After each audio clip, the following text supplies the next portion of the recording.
Welcome to Tales, Tunes, and Tomfoolery starring Jerry Springer, along with Gene Galvin and me. I'm Megan Hills. We're recorded live in front of a brilliant studio audience at the Folk School Coffee Parlor in Ludlow, Kentucky.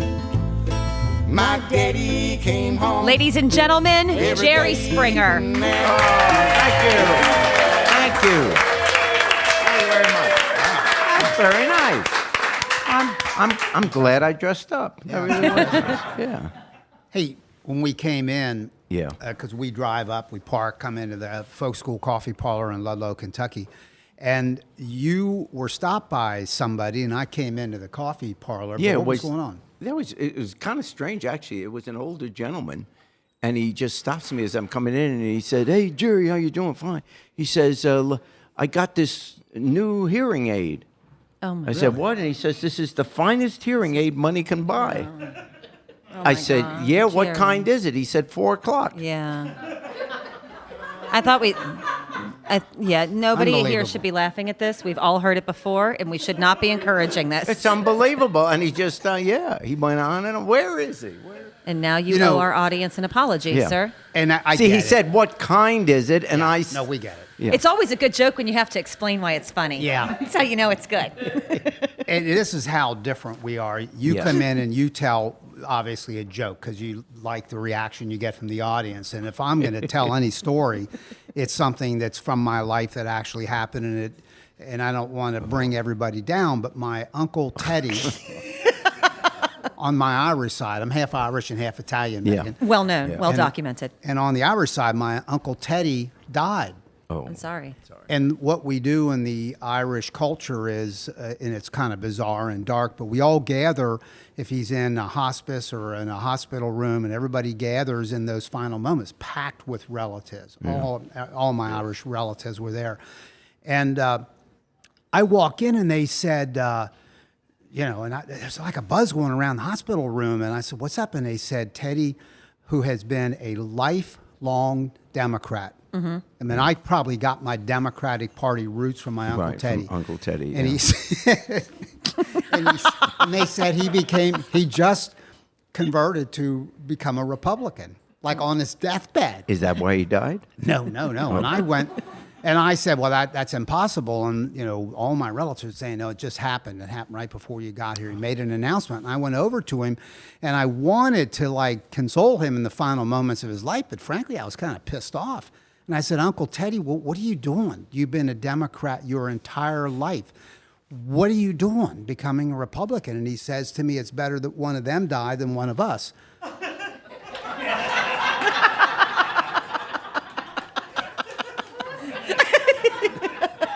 Now that I like.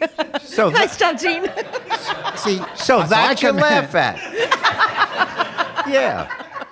Well, if it's Oh, funny, great. it's funny, but it's a real thing that happened. Okay, next week I'll try to come with a dead relative story. Well, I mean, if it actually Yeah. happens, it actually happens. What can you do? Yeah. Hey, Jerry, think What? about this. I'm trying to. Roger Ailes. Do you know Oh, who yeah. Roger Ailes is, Oh, Megan? Yeah. So yeah. Roger Ailes used to be the head of Fox News. Right. Right. Started it, built it up, had a formula, all based on this goofy slogan, fair and balanced when it isn't. It's a conservative station. But he allegedly sexually harassed, now number seems to be up to about 20. Mm-hmm. That's a wild situation. It is. And Jerry, I realized, and you know this because Megan Hills is our friend and our podcast partner. Yes. Megan Hills is a HR professional. Oh. We're not going to name So- the company, but a regional significant So company. these are the kind of issues that would come to you in your job. Uh-huh. Absolutely. Yeah. Yep. Now, these are allegations against Right, and that's the Roger. thing. It's Let's important be to say this clear. is alleged, Yeah. that there's nothing Alleged, has alleged, been. alleged. But yeah, no. lawsuits and settlements, Yeah. will, I guess, ensue, whatever. Yep. We don't know. And it happens a lot. I mean, these types of things are not, you're hearing about Roger Ailes, of course, and you're hearing about this because of the culture that was created there, where it was a culture where people, one, felt like it was normal to behave like that, where it was just accepted by everyone within the company, and that's how business is done, quote unquote.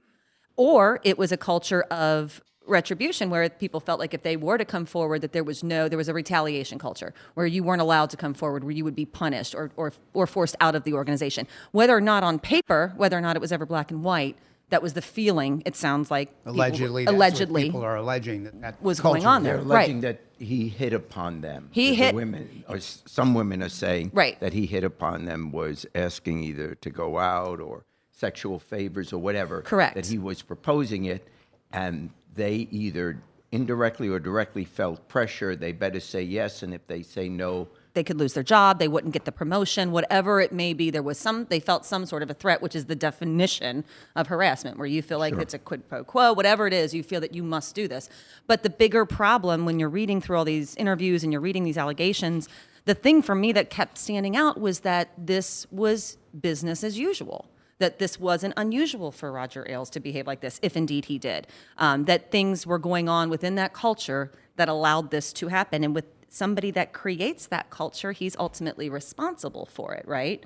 So for me, looking at it from an HR point of view, it's almost irrelevant what the details of each one is. It's this whole overriding cloud of harassment, of sexual discrimination, of inequality and sexual per the genders. So, and how do they determine that it's part of the environment? By also talking to the other people there? Did they witness anything? Were they part of it? Did they know Correct. what he allegedly was doing? And what advice did they give the women that complained about it? a lot of it, when we would call it today, kind of like that good old boys club, where it's one of those things where other people probably saw it going on, other men saw it going on, other women saw it going on, but it was, like I said, business as usual. It's the glad handing, it's the back patting, this is how we conduct business. There are plenty of businesses out there that still operate like this. This is in the limelight. Is it acceptable? Absolutely not. Is it generational? I mean, Yeah, it can be. So you have a master's that you got in the last number of years, and so you probably, did you study, did this come These up? types of things absolutely came Okay. up, yeah. And so is the country changing where this is, because Roger Ailes is an older generation. And that's exactly And a it. good old boys club. He denies all of this, by the way. Let's make that clear. And it'll all play out in the courts, yeah. settings where it plays out. But so is this, if you go into a newer work, like I went into a work setting yesterday. I went into a marketing company, a regional marketing company in this area. And let me tell you what I saw. I walk into this company, Jerry, and it was really not our generation. Wide open workspace in a real cool, kind of sketchy neighborhood in this Midwestern city. And guys and men and women were in their cubicles. Everything was open glass. You could see everything. There were a number of guitars on guitar stands. Yep. There was a play area. We call that where- the Googleization of the American workforce. Yeah, really. And Yeah. everybody dressed casually. These Yeah. were all young people. There probably wasn't anybody over 30 Everyone's a for millennial. sure. Yep. And I looked at that and thought, I can't picture that happening in that setting. So is it generational like It can that? be. And it can happen in that setting. Really? First of all, be clear. Absolutely. It can happen in any setting. It doesn't matter what you have around you. It's the people that make up your organization and it make up that culture. But generally speaking, it's just not accepted like it used to be. And that starts, honestly, it started with women standing up for themselves and saying this is not acceptable. And then it came down to the folks at the heads of these companies, which unfortunately, if you look at it, a lot of them were men that had to look at themselves and say, I can't have this culture in my company. It's not helping me grow. I'm not attracting the talent that I want anymore. People that I need me to help move my company forward don't want to come here.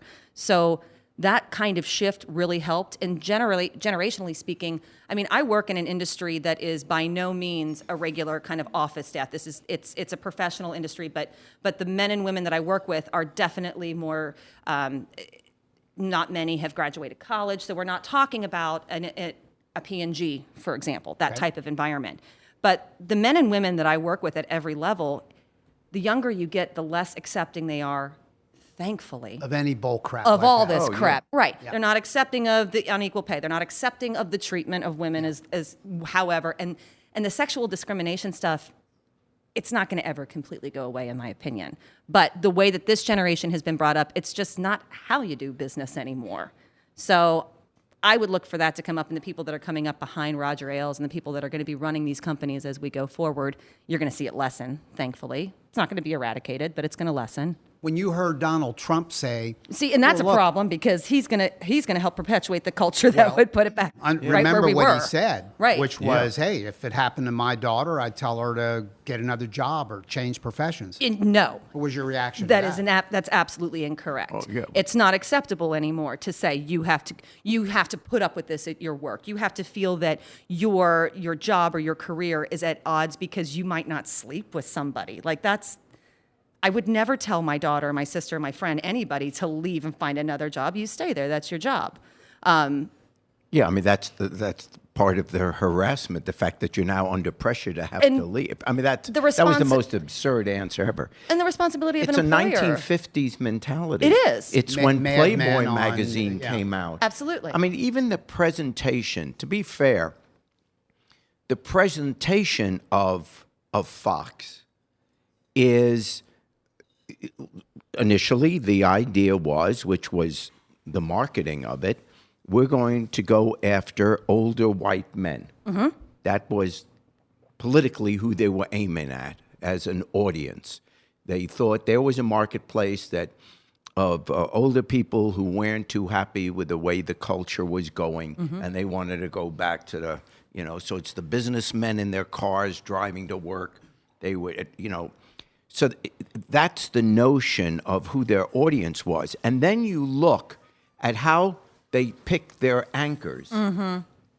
And if you look at the people on Fox, it could be Playboy magazine back in the 1950s. I'm not suggesting that the people they have on the air aren't qualified, Right. but they sure do seem to fit a mold. They have a type. They have a type. And, the women could be models other than the fact that they're good reporters or journalists. And look even at the anchor sets now. Did you ever notice that on Fox, they no longer have someone sitting behind a desk? In most cases, it's a glass table, and the women are always wearing skirts, and they're usually fairly short. And that's what, if you knew nothing else of what was going on, you'd look at that station and say, whoa, what is this about? If you turned the sound off. Right. And, if you turn the sound off, you get as much truth as you do if you turn the sound on. But it's almost like a presentation. And it is. And that sends a message to young women that you got to be looking like this if you want to be successful. Mm-hmm. And, if you're an older woman or, you don't dress like that, then, sorry, you're not going to make. That's exactly the wrong message. That's what everyone is now saying. Whoa, do not raise young girls to believe that that is the way to success. Well, and that's when we get back to like the thing that's really frightening with the Donald Trump and saying those types of things is that in this day and age, you can create whatever culture you want, right? It's a private company. You have whoever you want up there representing your company. But what it does when you're on a national scale is it puts it out there as, like you said, this is what's expected. In order to be successful, you must do this. And then you have somebody like Donald Trump who gets up there and reiterates it and just keeps feeding this. And that's the dangerous And part now, of it. as you said, according to these reports, he's got Roger Ailes prepping him Right. for the debate. Right. I read that today. Really? I mean, Boy, that's just another total blunder. It's really. Well, I mean, he may birds of be a good at feather, it. but I get it. Understand Roger Ailes prepared Ronald Reagan. He prepared Roger the Ailes is first a Bush. genius. Really good. But would you agree that's a bad move to bring Well- him in to do this when he's under this cloud? Yeah, but I think Donald Trump is doubling down. Yeah. He's not backtracking on anything about the perception of who he is or what he believes. Right. He's saying, in your face, that's who I am. And, Like it or leave it. Yep. so his base loves him more and more and more, but that strategy doesn't increase the base by one more vote. And that's what's making And it looks the right, polls normal seem to Republicans be saying angry. He may have hit a ceiling. In fact, let's mention something else that he said that actually touched on something that I've done in my life, and that is the claim that Donald Trump is making. He's being helped by Sean Hannity, a conservative talk show host on radio, that our elections are rigged and that we need to guard against. If he loses, it will be because if he loses Pennsylvania, where he's behind 10, 15 points, depending on the poll you look at, it will be because he was cheated, that there was voter fraud. that it's going to happen across the country. And he's lining up all these observers, which, by the way, both parties do, but for different reasons. So I wanted to mention this, and you know this, Jerry. Years ago, not too many years ago, I was a member of a board of elections in Ohio, in one of the 88 counties. It's one called Claremont County. And I want to say this real fast because what Ohio does is typical of what states do in all 50 states. And this is what Americans, when they hear Trump say that, especially kind of knee-jerk people would say, yeah, I think they are. They're going to screw us. They're going to steal this. This is how it can't be stolen. This is the reality. The fact of the matter is, in Claremont County in Ohio, and typical of the other 79 counties, you had 4 members of a board of elections.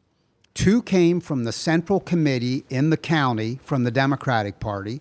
2 came from the Republican Party. Then there was a Board of Elections director who was of one party, and the chairperson of the Board of Elections was of the other party. The overseer of the whole process in Ohio is a Secretary of State, elected every 4 years by the citizens. When I was on, it was a Democrat for half of the time, and then it was a Republican for half the time. The reality is, every election I was at the Board of Elections, I physically, with my cohorts, selected the machinery that would be used to vote. We oversaw its application on election night. We had people equal from both parties out at the polling places where the individual goes in and signs their name next to a recorded signature. The checks and balances all along the way are done by both parties. So if somebody has rigged an election, it would take the involvement of the Republican Party, the Democratic Party at various levels up and down the line. So any accusation, and by the way, Sean Hannity says, and Trump now starts to quote this, well, there are 19 precincts in Philadelphia where all the votes casted were for Barack Obama. And the fact is that did happen. But he doesn't tell you that there were other counties and polling places in Philadelphia and in Pennsylvania where all the votes went for Mitt Romney. In Utah, there were polling areas all over the place where all the votes were for Romney. Yeah. It is a ridiculous assertion. And I just want to say my little piece to say, to make the point, it cannot be done. Exactly. And it is not, I'm glad you raised the issue. And it is not just ridiculous. I would argue it's also dangerous. Because what Donald Trump is doing, which it won't affect this election, but what he is doing, which will have an effect after the election, is he is once again doing something to undercut our country, to have people lose confidence in the whole concept of democracy. Donald Trump, from day one, and I've said this in other podcasts, has been the only candidate we've ever had in either party to run against the idea of America. Everything he is doing is to undercut that idea. When he wants to replace the Statue of Liberty with a wall, it's against the idea America, that this country is for everybody, regardless of your religion, regardless of who your parents were, where you came from, etc. And he undercuts that by saying we have to build a wall and we have to watch out for Hispanics and we have to keep we have to deport the Hispanics that are here illegal. We have to not permit Muslims to come into the country. Everything is against the idea America. And then what else does he do? I'm going to go through a list of things he has done, every single one of which undercuts the legitimacy of our country. The point I'm making is that no other power in the world can take over America. The threat to the United States of America, if you want to talk about foreign policy, security, all of that, no other country or power in the world can destroy America. The only way our country gets destroyed is from within, from people like Donald Trump who undercut the legitimacy of the idea America. That's where the threat is. Think of what he is doing. I'm not in his mind. I can't tell you he's doing it on purpose. But if you wanted to destroy America on purpose, look at the things that he is doing. First, as I said, he runs against the idea America. Do away with the freedom of religion and all the openness which our country is so proud of. Secondly, he says we might renege on our debts. If we owe money, we might just renege on it and make a new deal. Well, what that does is it undercuts the financial system of the United States of America. Who's going to buy bonds? Who's going to do anything for our financial system if when you buy a bond, there's no guarantee that the country's really going to pay you back? The full faith and credit of the United States is the single most powerful economic instrument in the world.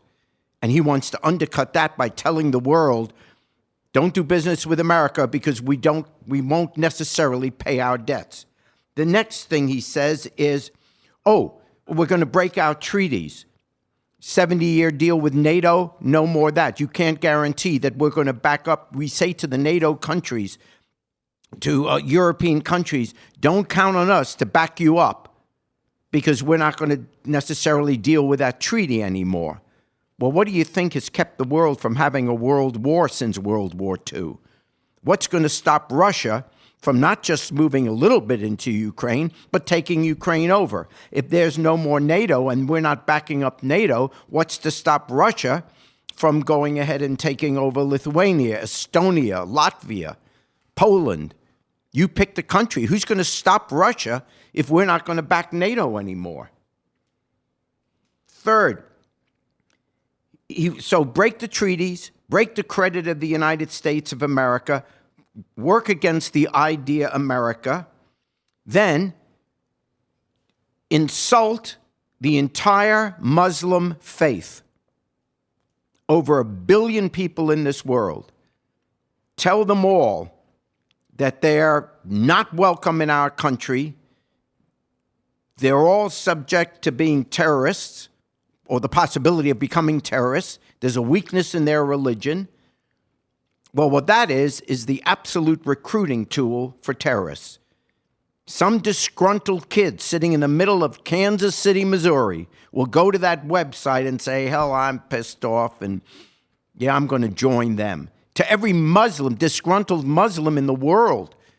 Now, when these terrorists say to these young kids, join us, America hates you, America thinks you're worthless, sign up, become a terrorist with us. That's what Trump does every time he holds a press conference and tells the world what he thinks of Muslims. And he could be president of the United States. Then on another occasion, he invites Russia to cyber attack us, to hack into the emails or whatever of whether it's Hillary Clinton or any American, any political party. Think of it. If you wanted to destroy America, every single one of these things, you check off your list. And now, as Jene said, now he comes out and says, the elections are rigged.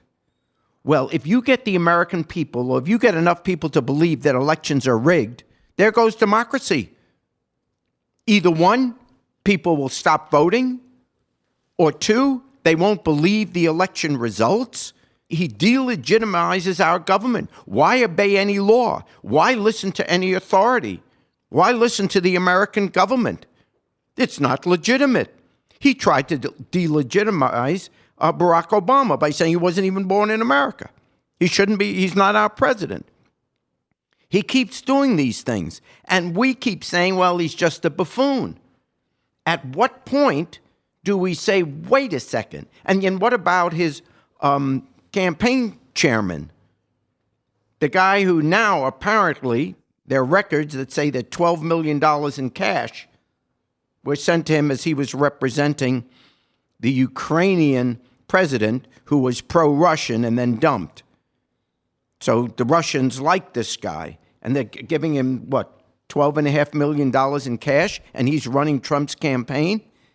And Trump keeps saying how Putin is he's his buddy, and he's a good guy. And then the media asked him, by the way, have you ever met Putin? Well, no. Have you ever talked to him? Well, no. So, yeah, okay, Trump's a buffoon. But at some point, the list I've just given you, every single one of those things is exactly what you would do if you wanted to destroy this country, if you wanted to undercut America. And remember, no outside power can take us over. There's no military in the world, 1/10 as strong as we are, so that's not going to happen. No economy in the world is as strong as ours. That's not going to happen. Remember, you love this country and you want the country to be secure. The only people that can destroy America are people within the country, within our country, who want to delegitimize it. And now we have a guy running for president who wants to do that. Don't tell me anything about Hillary Clinton. It's not even close. Close. There is nothing she has ever done to destroy the United States of America. Good comments. By the way, would you accept one more? He attacks all the American news media Yes. as scoundrels. All of them. He makes rare exceptions to that. So if you undercut the so-called third rail of the American democracy, the free press, Yes. and he suggests that there may be under his regime some pullbacks on the freedom of the press. And by the way, boy, those are some good truths, and I'm holding up. And This is a piece of literature, is what this is. I'm holding here a book American because there are other history. truths as good as the ones that he just espoused. That'll destroy America. In a book called Jerry Springer, Ringmaster. Now, I'm an old English teacher from way back, and I would say to young people, I would have on my nightstand, if I were you in your dorm room, maybe 3 books. Lord Jim by Joseph Conrad, Dostoevsky's Crime and Punishment. The Bible. And Bible. Laura. The Bible. The Bible. Well, the New Testament, not the Old Testament for sure. But then I would have a book by Laura Morton, Jerry Springer, Ringmaster. Wow. She And I don't- helped me with the book. Oh, It you says wrote this. The bio I wrote. I mean, Oh, the bio you wrote. no, the first 5 chapters are me. Yes. Because that's about my life. And then about the show was her. Yeah, Oh, this my. really is a good Oh, book. it's And I wanna ask unbelievable. you- I have never seen this book Oh, before. you You gotta never read saw this. Ringmaster? No, I've never seen Ringmaster, God. and They I've made a never read the movie book. out of it. There was I a knew. movie, too, in 90. Yeah, it's unbelievable. I missed it. Yeah. I guess I'll have to Netflix that this weekend, Hey, huh, Jerry? Maybe I should ask this off mic, but I'll ask it on mic. Well, I have a couple questions for you. Right, I got One more is, than a couple. Why couldn't we hustle these to make some walking around money, basically for me? But why can't we hustle your CD, a cut of which, Or table adjuster, as we know it. yeah. What was that song we played? There's no trash in my trailer. Oh, or something? there ain't no trash in my trailer. Okay, so that's a CD, and you had that CD made in Nashville. You had yes. some studio musicians Yeah. do it. It's I'd have to actually- find that. Sure, you can. They're you know. in Gene's garage, So who owns if I remember those? Why, correctly. they're in my garage. Yeah. Yeah. Can we at least sell the 200 I'm at copies that I have? least part. Honestly, I don't remember off the top of my head. I'm at least part owner. But if we sold it, whoever the But why don't you have your people contact my people, and we'll Gene- figure this out? Problem is, you're both, though, Gene. Yeah, I'm actually. Hey, let me ask you this question. how much does it cost to walk around Ludlow, Kentucky? Well, I admit, no, I don't You need want much. walking around money. I don't need much. I got you a go to buck. this block and then you go I over got a buck there. 50 in my purse. I'll throw By you, the way, Gene. 50 Matt- cents. Get a bus. Matt Williams, Matt Catfish Is Williams, running. is running for the Ludlow City Whoop, Council. whoop.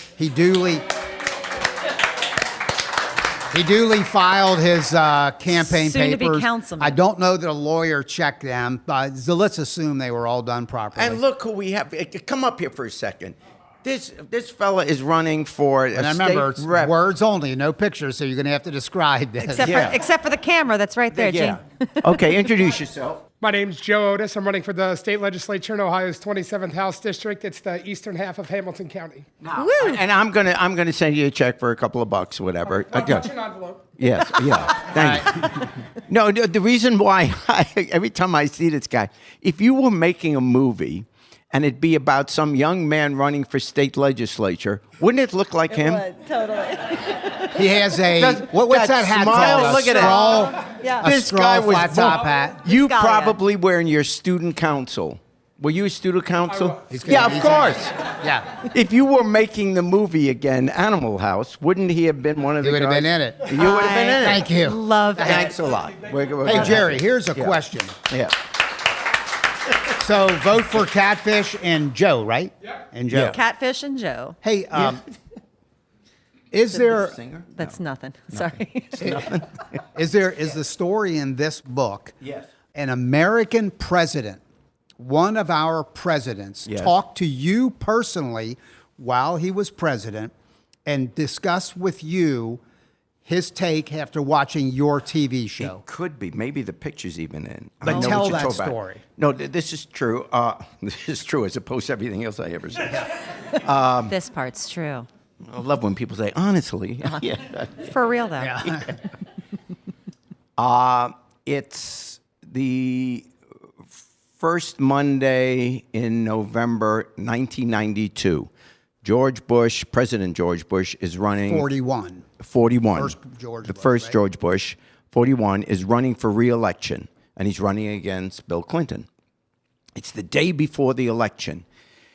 And what presidential candidates did at that time, they may still do it, though less in this day of social media, but what they would do is they would go from, in important states, they would go from city to city the day before the election to try to get on the local news there and get extra coverage. And I, at the time, even though I had already started my show, I was also anchoring the news for the NBC affiliate in Cincinnati. So I was invited to join President Bush, on Air Force One, and for the part of the trip that went from Allentown, Pennsylvania, to Toledo, Ohio, and a couple of other cities. So, with a bunch of other reporters, I was all excited. This is great. Here I'm a local news anchor, and I'm going to be on Air Force One. You got to be on Air Force One. Yeah, That's really I'm grabbing all the napkins and everything, the silverware and all that. And so you go on the plane, and obviously go through all the Secret Service security stuff. You're sitting on the plane in the regular part of the plane.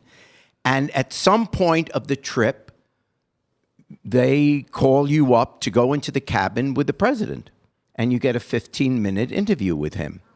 And so I brought, my cameraman, and he was there, and we walk up there. And it was cool because on the plane was Brent Scowcroft, Jim Baker. I mean, this was the day before the election. So he was with all his people. You should know at that time, the polls were showing that Clinton would beat him. And so the people on the plane were kind of down. But unless he's the greatest actor in the world, when I went into the cabin with President Bush, he was as confident as could be. I mean, it almost was like, why are you so, he was certain he was going to win. And I was looking for some evidence that he was a little bit nervous. No. However, in point of your question, at first was sitting down, and two things struck me. The first was he seemed, he was most gracious. Politics aside, he's a gentleman. But he was so excited about being on Air Force One. Now, he's already been vice president for 8 years. He's been president for 4 years. He's been on this plane forever. And he showed me, look how this works, and you can touch this. That's so... And I remember why, honestly, and I'm looking cool, saying, though. yeah, this is great, but you're ahead of the free world. Act like you've been here before. And then he asked me something about the show, that he had seen this episode of the conjoined twins. Unbelievable. Shut up. And back in the beginning, our show was more serious than it is now. Now it's just a circus. But in the beginning, we dealt with some more serious issues. And this was really a heartwarming story about these two young ladies who were conjoined twins. When I was a kid, we called them Siamese twins. But these two weren't Siamese. But anyway, they were joined at the head. It was an incredible story. Nevertheless, he's talking about, and he kept saying, how was it, talking with them, and where would you look, and things like that. And I'm thinking to myself, well, this is nice, but you're leader of the free world. My show's on at 11 o'clock in the morning. Get to work, George. Yeah. Get to What, work. What are you doing? They're Russian missiles. It's time to clock in, buddy. Come on. Turn off the show. So that was and then we started to talk about the election. But he really thought, he said, I know what the polls are saying, but they don't get it. I'm out there. He's doing the same thing Trump, in a sense, was doing. Looking at big Though I'm crowds not putting and them rallies. in the same category. No. George Bush, the first, it was a true patriot, everything. Loved the country, government service, the whole bit. But again, what happens with candidates, and I've been there, not at obviously the presidential level, but running for council, mayor, running for governor. And it's true, and you used to even kid me on it. You get up before the crowd, and everyone there is obviously supporting you, and they're cheering you on and all that, and you start convincing yourself, oh, man, this is great. And you start, and that's what happened to George Bush.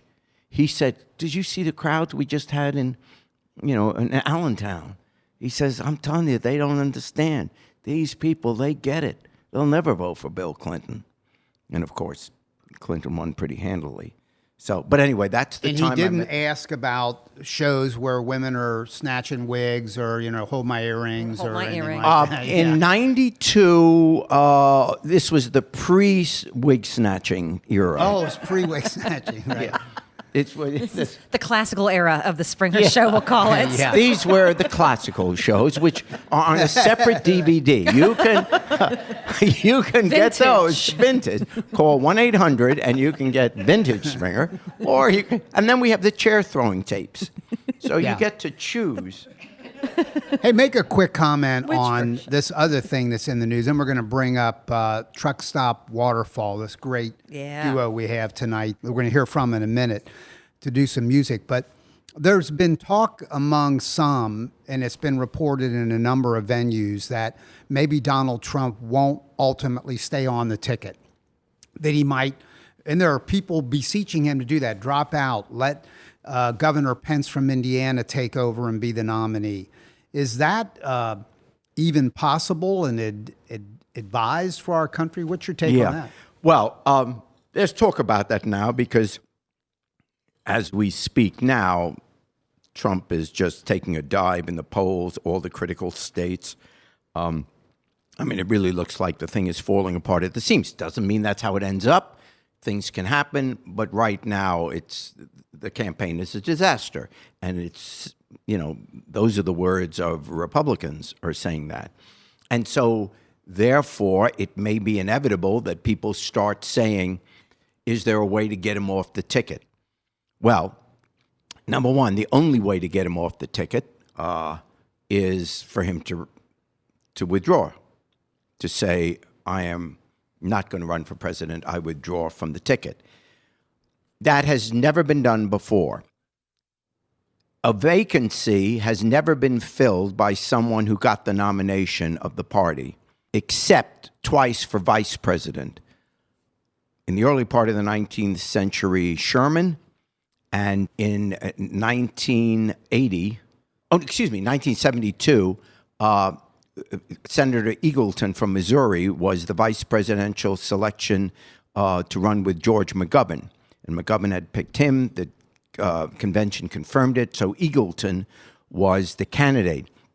It then came out a few weeks later in some newspaper reports that Senator Eagleton had, at one point for, I think it was depression, received some shock treatments from his psychiatrist.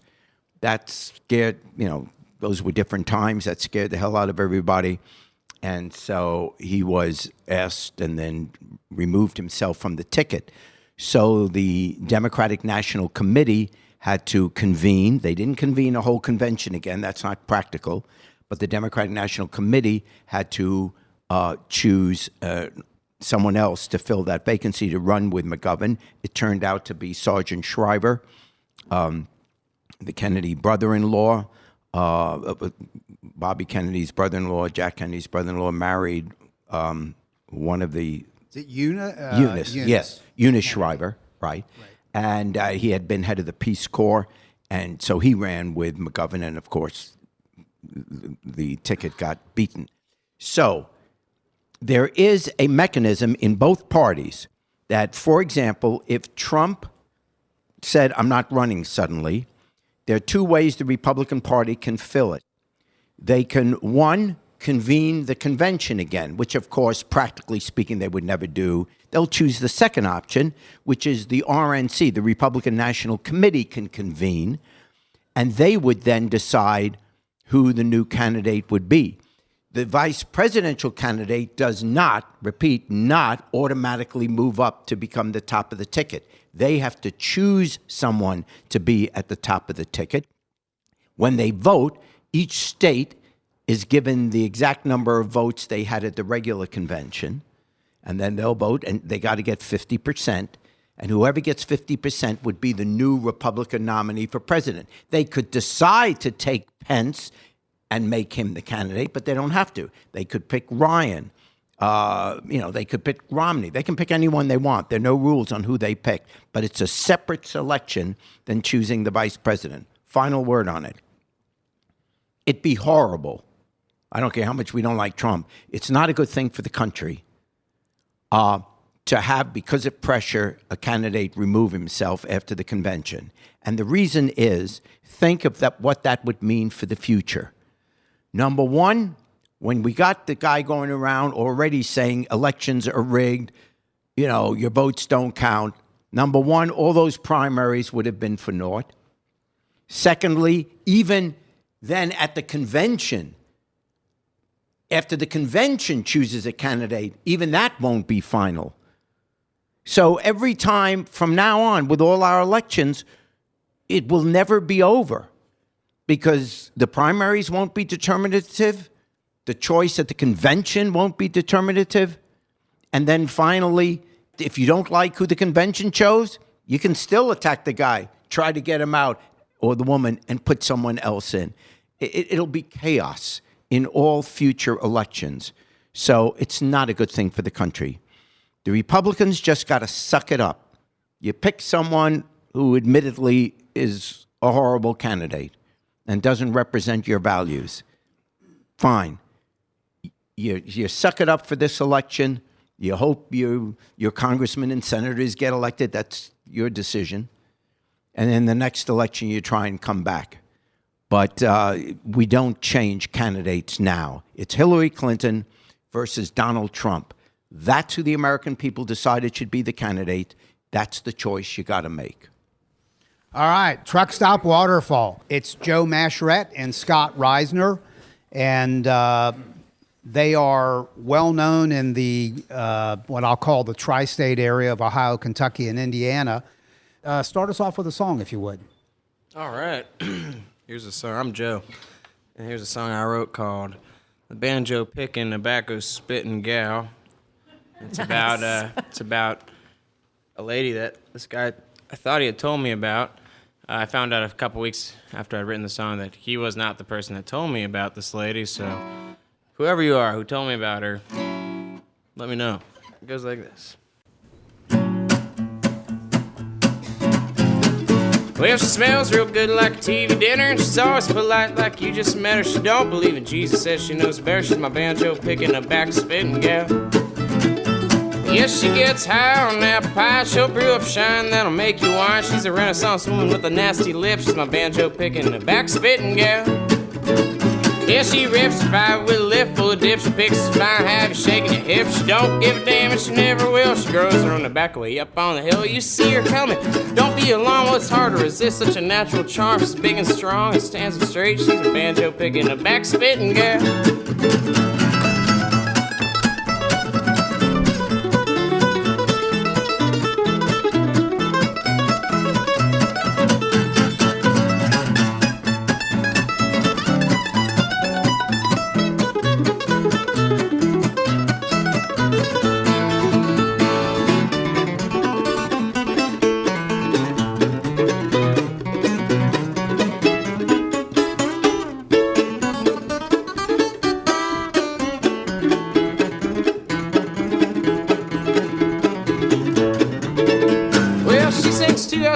sing, you ought to see it yourself. It's no everyday thing. How all that dip don't get in the way, don't fly out her mouth. Well, I wish I could say, Lord knows it's a sight to see how does she sing so in tune with so few teeth. Well, we call that a scientific anomaly.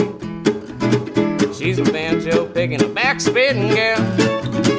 Yeah, she rips fire with a lip full of dips. She picks, she finds, half shaking her hips. She don't give a damn, and she never will. She goes around the back way up on the hill. And she loves me good, yeah, she loves me ragging. Don't want to say too much, don't want to sound like I'm bragging. Leave it at that story about the banjo picking, the backspitting gal. Wow. Thank you. Holy cow. Can you sing that backwards? Yeah, in 2 languages. Truckstop Waterfall. Joe and Scott. And by the way, Joe performs with a group called the Tillers also. So these guys have a group called Truckstop Waterfall. Scott performs with a group called Buffalo Wobbs and the Price Hill Hustle. Scott is a premier mandolin player, does lessons here at Folk School Coffee Parlor. Joe does lessons here. So you guys perform in various groups. And you write music. I know you do, Joe. You write as well, Scott? Mostly instrumental stuff. What are the economics of it? How do you make it? Just give us a quick sketch on, do you put a lot of pieces together, making money here and there? How do you do it? I will say, since it's specific to roots musicians, we play old American music, different styles. That can be old time or bluegrass or old country, honky tonk, Western swing. All these things have a lot of similarities. And if you can find, I've been able to find, I love those styles and was able to find work playing those styles because I seeked it out and I spent a lot of time in where I lived, and I've lived in different places, and just learning that kind of, like, the different songs and styles and arrangements that I really fell in love with, and then finding people that were doing it, and I was nice to them, and I told them that I respected what they did, and I was honest and appreciated their art and created relationships through that, and then found myself opportunities to do things with that. And not to patronize you and you, Scott, as well, but you have to be real good. The relationships help. Yeah. But you have to deliver, and you do. Both of you That's guys important. have Always be prepared. that's a given. And you guys have reputations for being consummate pickers. And Scott, is your story similar to that? I played bluegrass for 35 years, and I was in the corporate world for a long time. Really? And I produced e-learning, web-based training, and things like that. And about 2 years ago, I made the switch over to do just music. And I've learned that I'm working a lot more All right. than I was. It's not as stressful, not near as stressful, but I'm working a lot more. Like I drive for a car service. I do lessons here. I sell, this is really weird, but I sell Trinitite, which is a rock formed by the very first atomic blast in Alamogordo, New Mexico. Wow. Sell that online. So I'm working probably 7 days a week in some capacity or another. Putting all those pieces together. And Joe, I know you work here some. I see you here. I'm one of your customers, Folk School Coffee Parlor. Yeah.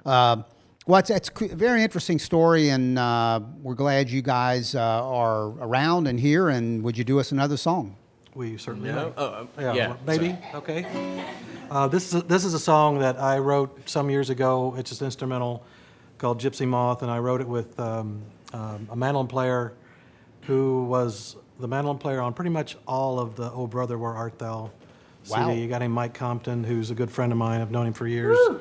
And he came up with, I had a little melody, and he came up with other parts, and we just kind of put it together. And so it's called Gypsy Moth.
it's your turn. You go do that.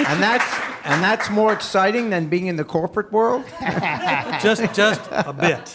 Just a bit. Yeah. That's Truckstop incredible. Waterfall. And because you've raised the musical bar so high, and it's only because of that I would say, would you guys do Irene Goodnight and let Jerry Springer join you on the second You don't verse? have to say yes.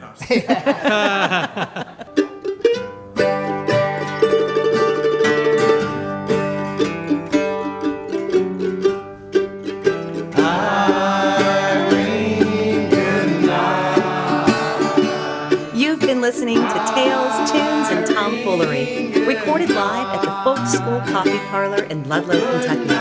Thanks to Patrick Kennedy for writing our opening song, and to you for listening.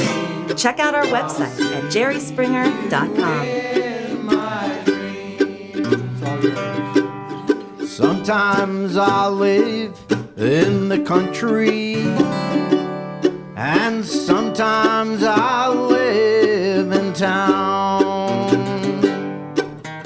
Sometimes I take a great notion to jump in the river